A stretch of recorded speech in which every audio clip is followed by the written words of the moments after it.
Welcome to the Rick Helps Real Estate Show, the after Christmas edition. Hope everybody had a great holiday. I'm going to jump into some predictions that I've been reading, and some of them are wild. I know that Lennar, the nation's largest builder, came out last week and said they expect the first quarter of next year to be their lowest earnings in about 15 years. So they're not expecting anything too exciting going into Q1. A lot of that's going to be for sales that are contracts that are written in November and July, going to be closing in the first quarter or maybe even farther back from that. But they're throwing everything at you, including the kitchen sink. I've seen some incentives out there as much as 22 grand for your backyard, $50,000 in rate buy downs. So they're getting aggressive. So you can check out some of the new build communities and see what they're offering out there. But let's take a look at some of the projections that we've got out there. And this is from Yahoo Finance, talking about the economist for National Association of Realtors. He's forever the optimist. Is it a good time to buy a house next year is basically what they're saying. And he said, it would seem that conditions are consolidating for a housing market rebound. I don't know. And I'll tell you why in a few here. We've seen after presidential elections, and it doesn't matter who wins, that there's usually a slight boost in home sales. Lawrence Yun, chief economist, National Association of Realtors, said in a certain forum, it removes uncertainty. I believe all of that's true, and I believe you need to concentrate on the word slight. We don't see a big bump either way. But when you examine the 2025 housing market as a whole, including mortgage rates, rising home prices, and undersupply of houses for sale, is it a good time to buy a house? So then he just goes on and saying, here's what you need to do to understand the 2025 market. And I want to concentrate on this here, because this is, I was talking to somebody the other day, and he goes, well, didn't interest rates come down? The central bank lower rates? I go, well, they did, but the bond traders did not. With a large budget deficit, there's less mortgage money available. That's going to be the driver next year, folks. That budget deficit is sucking up mortgage money. The government's borrowing so much of its money. However, if the government curbs spending, home builder regulations are reduced as expected, and jobs can continue to grow, mortgage rates could come down quickly. He said, forever the optimist. Well, don't hold your breath. Even if all that comes true, it's not going to come through that quick. Thus, I believe that Q1 is going to be very slow. And so you got to, you can't see and say, oh, okay, look at how much spending they've reduced here in 3 months. Not going to happen. So I don't expect anything to improve going into January. I think what we're seeing today, which is a Thursday, we're going to be exactly like this next Thursday and slightly ahead of that the Thursday after that. It doesn't do really any good to look at a lot of numbers now because of the holidays. But some people are. Check this out. This one is really wild. This is a bank. 10 housing markets poised for booming sales and price growth. And this is Go Banking Rates, I guess. Let's see. Let me scroll down to our favorite town here. And it gives us our prediction here for Phoenix. There it is, Phoenix, Mesa, Chandler, Arizona. 2025 existing home sale counts year over year up 12.2%. Median sales price year over year up 13.2. Boy, folks, I think that's a stretch. That's the highest appreciation number that I've seen in my little bit of drilling down here. And then you get to Realtor.com, and I'm going to try and zoom in on this for you because it's a weird little PDF thing, and I tried it earlier, and it came out almost too big, and lo and behold, it did. But let me show it to you.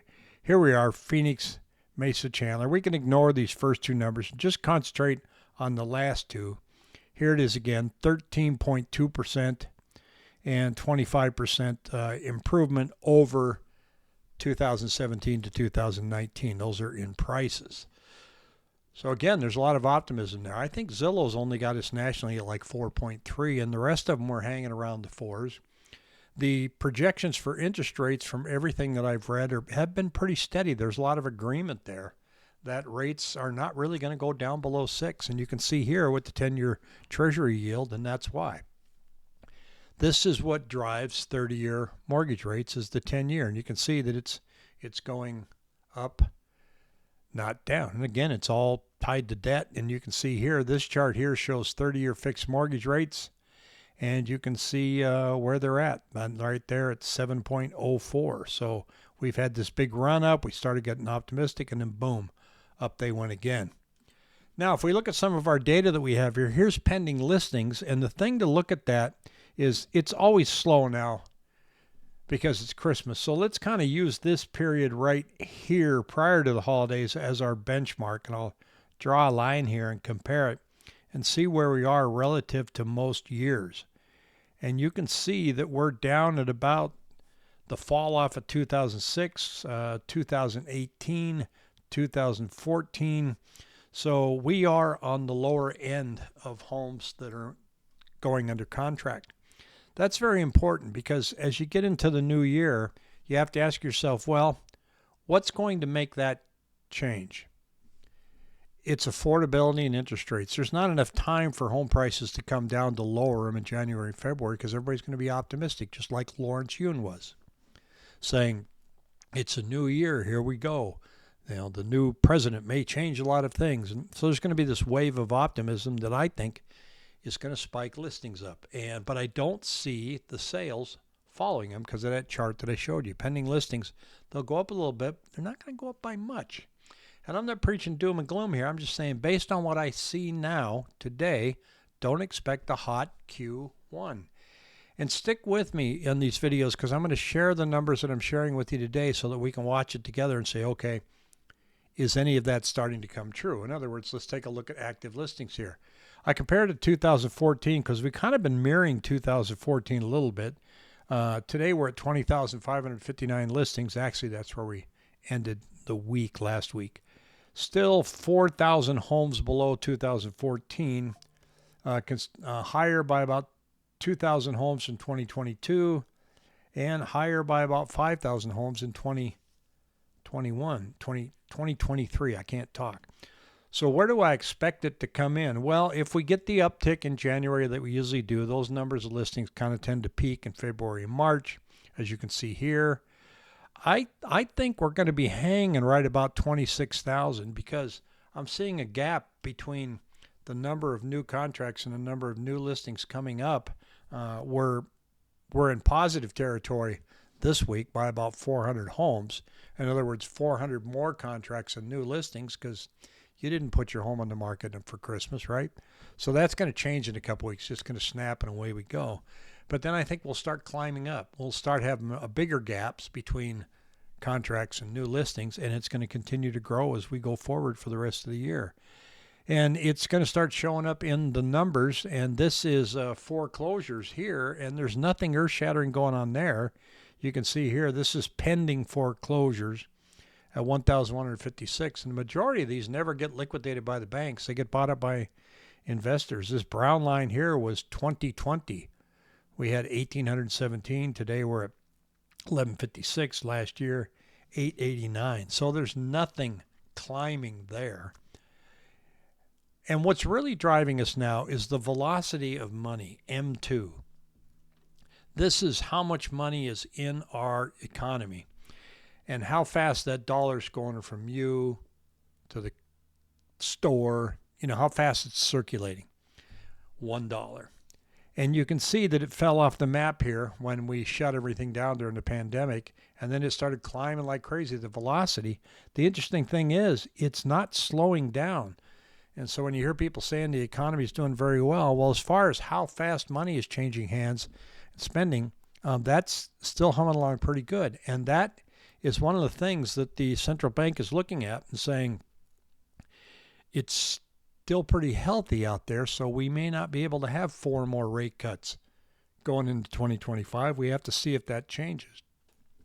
Now, there's plenty of school of thought that says, well, we can still have plenty of M2 velocity. We can still have a lot of money changing hands and the economy doing well, so long as we don't have any supply side constraints and we have an increase in productivity, we can still get inflation down. But that's not how the central bank works. They just want to clamp down on everything, make the economy slow down, see us have a bunch of layoffs, see money not changing hands as fast as it was, and they go, well, there we go, we fixed everything. So I just don't like their approach, but that's just me. So I think we're going to be watching several different segments as we go in, and I'm not going to jump out farther and say, here's where I think the year is going to end.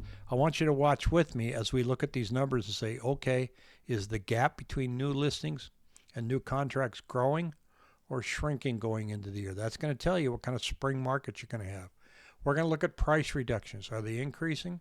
Because a lot of home sellers are still pretty optimistic, and they'll be very optimistic in January, and they'll price according to their own optimism and say, okay, this may be a good month. Let's put it out there and see what happens.